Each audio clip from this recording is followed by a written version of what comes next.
we've got, do you have many different hobbies? So I think so many does sound like quite a lot, so I'm going to say no to that. Do you stop to think? Right, I'll start filling this in then. So we've got, do you have many different hobbies? So I think so many does sound like quite a lot, so I'm going to say no to that. Do you stop to think things over before doing anything? Yes. And so on for 3 whole pages. Eysenck's personality questionnaire comprises 90 questions, and by the end of it, I should know whether I'm more of an introvert or an extrovert. Well, I think I'm an extrovert. An extrovert is confident, sociable, can always talk to anybody, quite loud, gregarious, likes company, probably more than their own company. Often introverted people are people who you don't notice initially when you walk into a room, but gradually you get to know them and you find out that they are the people who have the killer observations and the people who really have the views that are worth hearing. The extroverts are the people who might attract your attention in the first 10 seconds, but after 25 seconds you realise these are probably the dullest people in the room. No, that's not true. I would say that what I think defines me as an introvert is that given a choice between having lunch with someone or having lunch on my own, I think, how lovely. I can go out and have lunch on my own. And in fact, more than that, I go and find somewhere where I rather hope I won't see someone. On that basis, looking around this cafe, it's easy to see who are the introverts and the extroverts. There's a couple of people eating on their own over there, reading the papers, clearly both quite happy in their own company. Then there's a few pairs and a big group where the extroverts are enjoying holding forth. It was actually the psychologist Carl Jung who came up with the terms introversion and extroversion. But the fact that we use these words today when we describe ourselves or others is down to Hans Eysenck. Glenn Wilson is Reader in Personality at the Institute of Psychiatry in London. The popularity of extroversion and introversion, I think, has come largely from the work of Eysenck, and he has objectified the description of these so that they have come a long way from the days when Jung used them quite literally. He was on the TV and on the radio constantly. He was Mr. Psychology. He was the people's psychologist, if you like. Rod Buchanan has been working on a biography of Eysenck at the University of Groningen in Holland. He raised the profile and the cultural awareness of the discipline to a lot of people that would never have heard of it. Many psychologists and many educated laypersons say that their first contact with psychology was with one of Eysenck's books, particularly his Penguin paperbacks. He was probably during the 1970s, the most famous and in some quarters infamous psychologist in the world.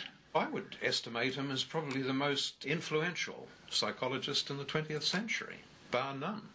Considering this, it came as a surprise to learn that he started out in psychology by accident rather than design. Born in Germany in 1916, Eysenck disliked the intolerance he saw growing in his homeland and moved to England soon after Hitler came to power. Here he hoped to study physics, but was turned down by London University for not having the right subjects. So I said, isn't there anything on the science side I can take? Oh, yes, they said, there's always psychology. So I said, what on earth is psychology? Said, oh, well, you like it. So I took psychology.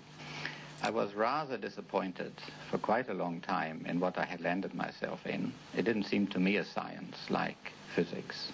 In fact, it isn't a science like physics, unfortunately, although in due course it may turn out to be that way. He can't get a job when he first graduates. He does a PhD at UCL, University College London, and the war breaks out. Because he's an enemy alien, a German, he goes through a period of unemployment and then gets his first job in 1942 when things relax a little bit. The job was at Mill Hill School, which had been turned into a hospital for treating traumatised soldiers, using the staff from London's Maudsley Psychiatric Hospital. Since his PhD, he's had the idea that he wants to do something in personality, and he's very good at making minimal resources, the found objects he has around him, work for him. And he sees that Aubrey Lewis, the director of Mill Hill at the time, has instituted this system of admission data that's collected when patients are first admitted to Mill Hill. And it's got a mixed bag of information on the life history and symptoms of these particular, mostly neurotic soldiers. And he thinks, well, I can factor analyse it and look for underlying dimensions or constructs, which could be a way of getting into this new field of personality. The major dimensions of personality came out of the use of a technique called factor analysis, which is a mathematical classification technique that starts with intercorrelations amongst behaviours or even answers to questionnaires. The way you answer one question, like I like going to parties, will predict to some extent the responses to other questions like do you like reading books a lot? In that case, probably negatively. But that is called a correlation. And factor analysis starts with an enormous pattern of intercorrelations amongst a vast array of variables, and will tell you how many dimensions are needed to describe that field, and it will also give you hints as to what that dimension might best be labelled. And from that he came out initially with the two major dimensions of personality he called extroversion, introversion, and neuroticism, which he sometimes called emotional instability, to take away the clinical connotation of it, which seemed to be a second major factor of particular importance within the clinical field where he was working. His early work was concerned with people coming back from the war. In those days they called it shell shock. We now call it post-traumatic disorder, perhaps. Hans would recognise that certain people were more prone to this condition than others, and they would be measurably high on his dimension of neuroticism. So the idea is, presumably, with these dimensions, anybody could score high or low on any of them, so you get different combinations for different people, presumably. So you could score high on extroversion and low on neuroticism and low on psychoticism. That is a major contribution of Hans and the factor analysts generally, I suppose, is that they went towards a dimensional system where you had a position between two extreme poles. Rather than slot you into a particular category, you would have a position along a dimension. And that, of course, leads to a much broader set of possibilities for the description of personality. And would most people be in the middle? The majority of people would be in the middle. In fact, the personality traits tend to be normally distributed, that is, have a bell-shaped curve, with most people pushed towards the middle, as do most psychological dimensions and physical dimensions like height. Yes, so you get most people in the middle and then a few extremes at either end. That's right, yeah. What made his study interesting and new, I suppose, is that previous to Eysenck, personality psychologists have tended to work with normal people that wouldn't be characterised as psychiatrically ill. And now here's Eysenck unusually doing a study with psychiatric subjects, because he's one of the few personality psychologists that is working in a psychiatric context. So he suggested in that study that the ways in which psychiatric patients differ and can be sort of calibrated, these two dimensions that he comes up with, are not terribly different to the way normal people have been characterised, calibrated and measured. And so he proposes a degree of continuity in these dimensions from the normal to the abnormal. Eysenck published the results of this work back in 1947 in his first book, Dimensions of Personality. Over the years he refined his questionnaire again and again. To most people, a questionnaire doesn't seem a very scientific instrument. That is probably due to the fact that in newspapers and journals and so on, you often see just one-off questionnaires that really have no scientific meaning at all. A proper questionnaire takes a very long time to construct. Ours have taken over 20 years. We have tried out something like 2,000 or 3,000 questions before concentrating on something like 20 to 30 for each of the dimensions that we measure. The main thing about him is that he did it on a scientific basis. He couldn't tolerate anything unless it was scientific. Sybil Eysenck, Hans' widow, started working with him before they were married. For all the thousands of questions they tried out, the latest version of the EPQ, or Eysenck Personality Questionnaire, is still closely based on the original.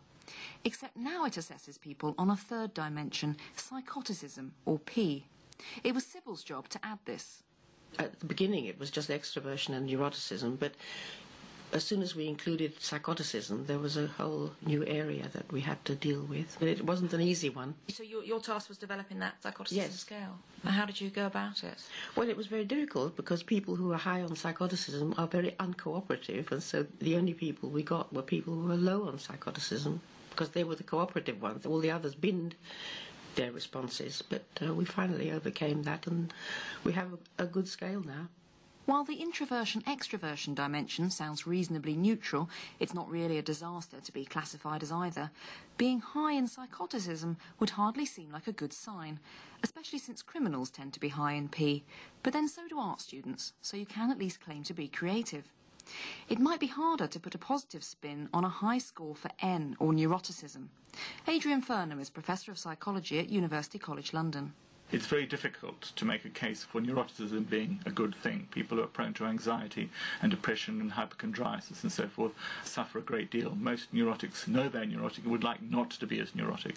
So I think that has, in a sense, a good-bad dimension to it.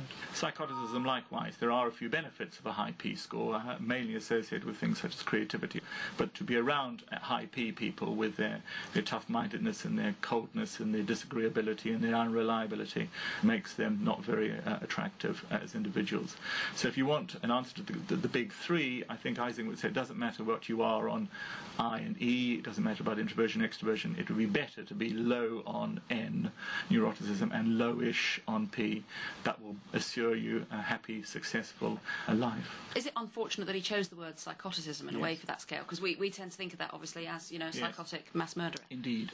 What happened 20 years ago was that people took Eysenck's psychoticism factor and split it into three. And so it's now called agreeableness, disagreeableness, openness versus closeness to experience, and conscientiousness.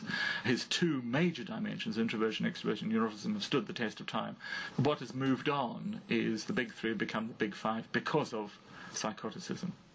He was arguing for the importance of personality in human behaviour when that was very unpopular.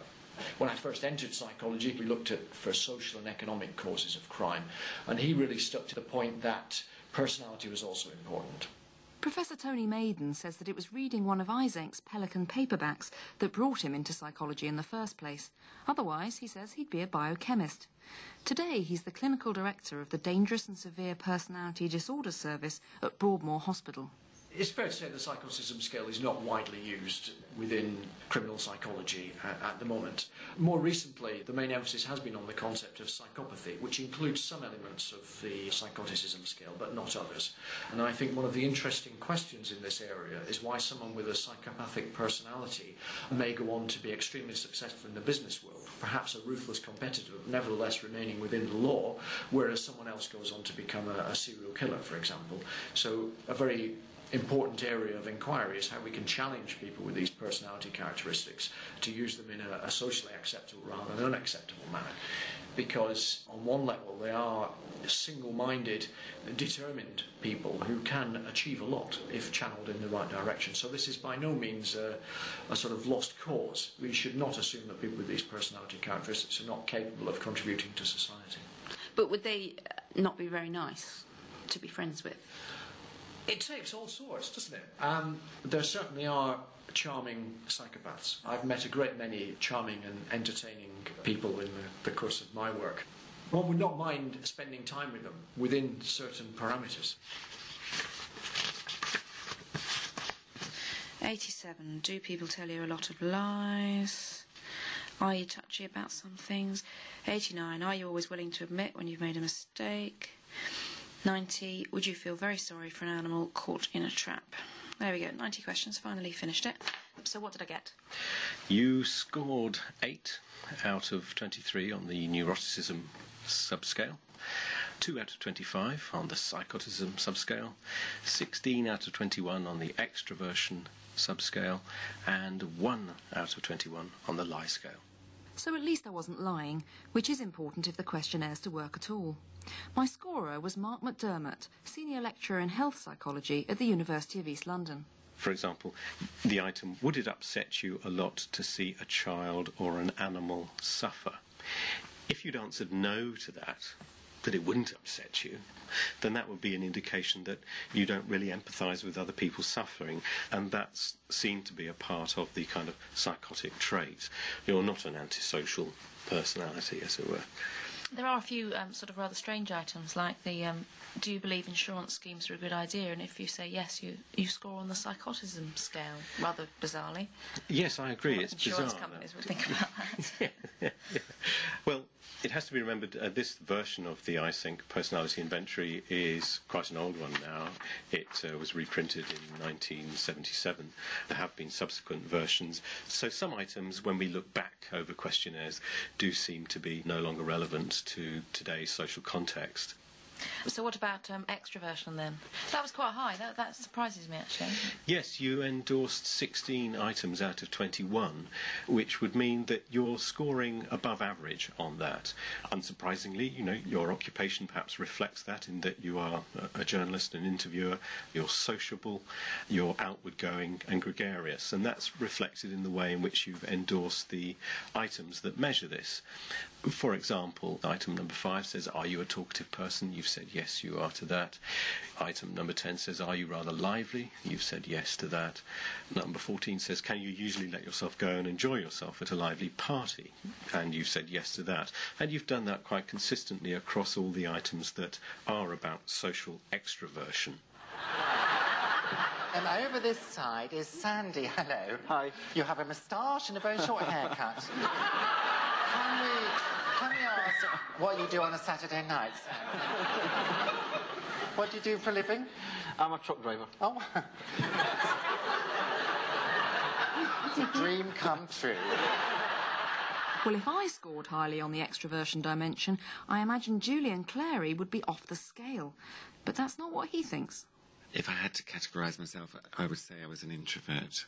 I enjoy the sort of immediate feedback of being a comedian, where you hopefully get a laugh, and so that's very reassuring. I think when I started out, one of the reasons I wore a lot of makeup and a lot of peculiar costumes was a sort of armour to get me on stage in the first place. I'd like to think that anyway, I'm not sure. Perhaps I just like dressing up. Actually, there's a lot of introverted people that are in the film industry, television, because actually they can go out and spend their energy and then they can go back and restore it. That really kind of works well for introverts. I mean, that's how I've done book tours. But then I'm tired afterward, where a more extroverted person would be peppy. Marty Olson-Laney is a psychotherapist and author of The Introvert Advantage, How to Thrive in an Extrovert World. A self-confessed introvert herself, she thinks introverts get a raw deal because we're all more impressed by extroverts. They're quick, and, people equate quickness with intelligence, although studies show that the more gifted someone is, the more introverted they are. So actually introverts are very intelligent, but because we're slow speaking, or we might hunt around for a word, or we might need to answer that question tomorrow, people don't think of that as intelligence. Jimmy Carter, he has a very high IQ, I think the highest of any of our presidents, but he speaks so slowly that you fall asleep in between his words.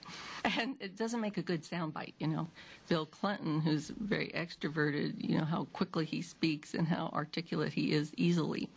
The difference between those two men shows really the extremes.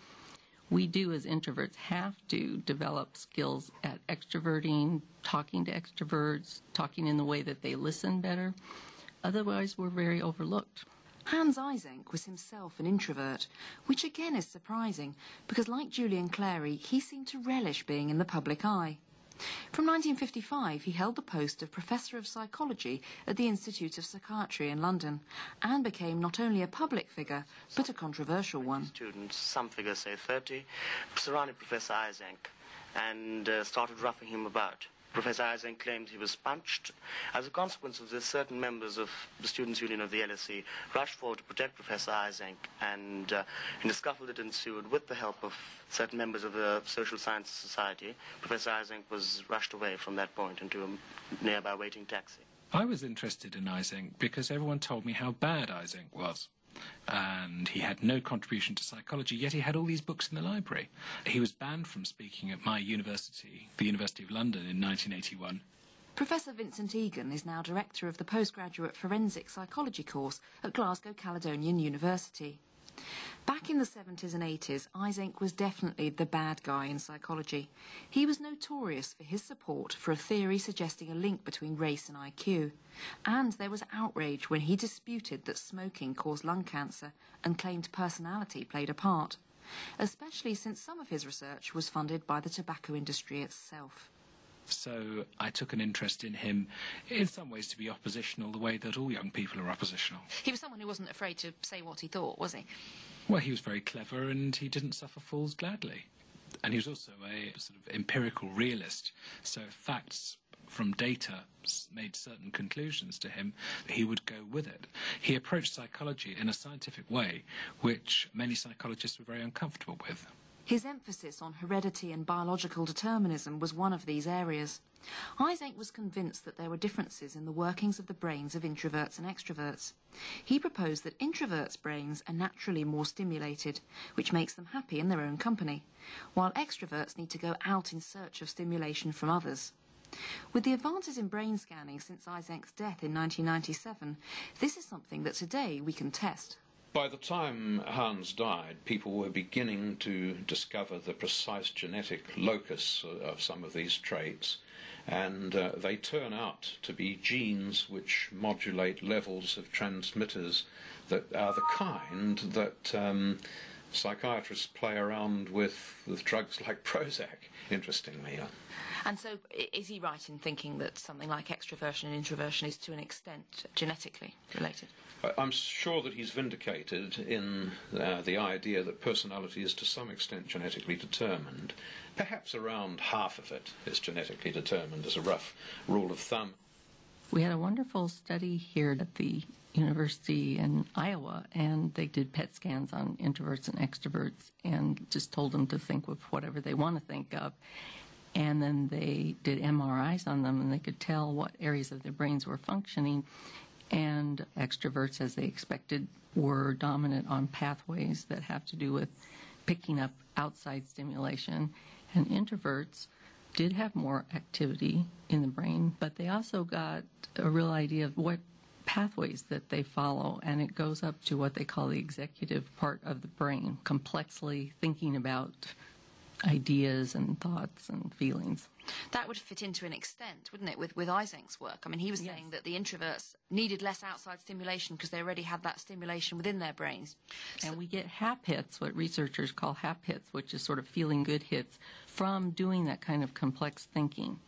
Whereas extroverts are dominant on some dopamine pathways that are much bigger hap hits, and they're very rewarding. Those are the same pathways that people can get addicted to things. But they're given for all kinds of things that they do out in the world, seeing sights and stimulation, talking to people. They need that from the outside world. Extroverts typically get their energy from people, so they'll talk a lot. If they're making a decision, they talk their way through the decision out loud. An introvert is much harder to read. There's a lot going on inside their head, but they don't necessarily communicate it. So you can imagine where the tension comes, because they just don't understand each other, extroverts and introverts. They get very frustrated. Jenny King is an occupational psychologist with Edgecombe Consulting Group. She often uses personality tests and finds the extroversion dimension is particularly relevant to team working. Once you can bring out those sorts of insights in a team discussion, people often say, now I realise why I was getting so frustrated. I thought my colleague just wasn't interested or had just switched off in a meeting, when actually all they really wanted to do was have time to think. So what I've learnt now is that I mustn't rush them. Hans Eysenck wasn't really concerned with testing in the workplace.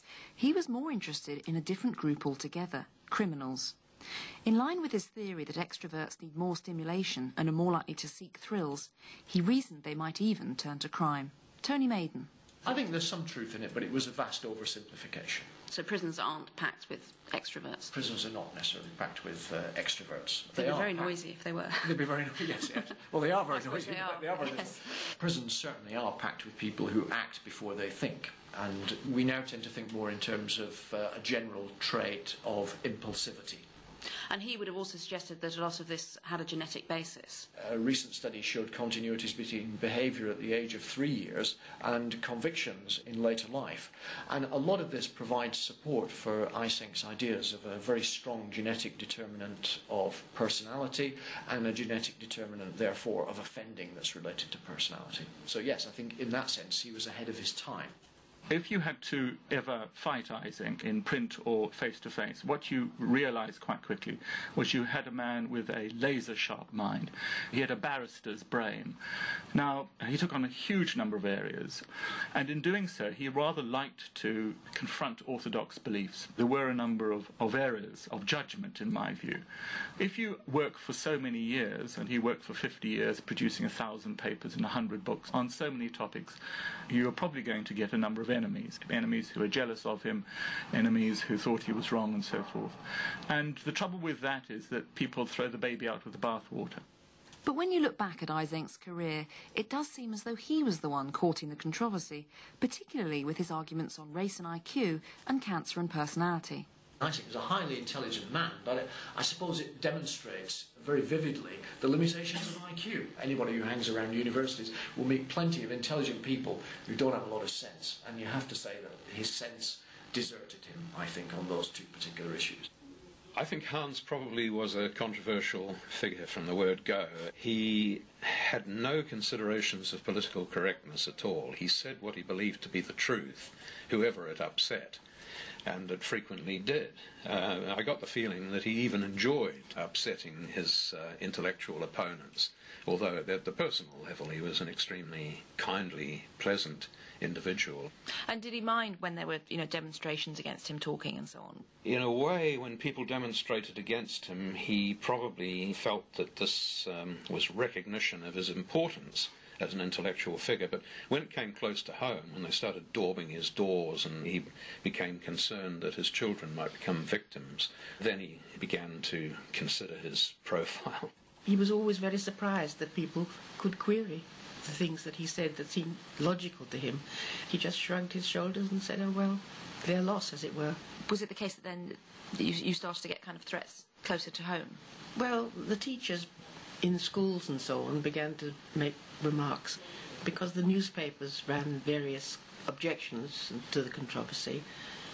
So we just felt that the children were threatened up to a point. And did you talk of changing their names? Well, we did temporarily change the name, yes. I mean, there were only two possibilities. Either we had to do that to protect them, or he had to stop saying what he was saying, and the second didn't seem possible. I think Eysenck's work was mainly influential in being a pioneer of the importance of individual differences, the importance of personality in offending behaviour. And that is the whole basis of modern services such as the one I work in. I think Hans is the key figure in personality research. His approach to personality, the types of tests that he used, and the methods by which psychological tests are devised and developed derive from Hans's work. Eysenck's theories and his ideas and his measures permeate a great deal of British psychology, not only the psychology of intelligence and personality, but many other areas as well, education, clinical psychology. He was and is the most important British psychologist of the 20th century.